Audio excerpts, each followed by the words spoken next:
తిరుమల తిరుపతి దేవస్థానంలో గత 2 రోజులుగా భక్తుల రద్దీ పెరిగిపోతుంది. వరుస సెలవులు, విద్యార్థులకు పరీక్షలు ముగియడంతో తల్లిదండ్రులు మొక్కులు తీర్చుకునేందుకు తిరుమలకు చేరుకుంటున్నారు. దీంతో ఇవాళ తెల్లవారుజామున తిరుమల వీధులన్నీ భక్తులతో నిండిపోయాయి.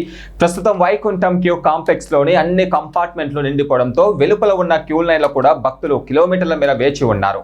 దీంతో టోకెన్లు లేని భక్తులకు స్వామివారి స్వర దర్శనానికి సుమారు 15 గంటల సమయం పడుతున్నట్లుగా టీటీడీ వెల్లడించింది. ఇదిలా ఉంటే నిన్న ఒక్కరోజే దాదాపు 69,000 మంది భక్తులు స్వామివారిని దర్శించుకోగా శ్రీవారి హుండీ ఆదాయం 3.79 కోట్ల ఆదాయం సమకూరింది. భక్తుల రద్దీ దృష్ట్యా టీటీడీ అధికారులు అన్న ప్రసాదం, తాగునీరు వంటి సౌకర్యాలను క్యూ లైన్లో నిరంతరాయంగా అందజేస్తున్నారు.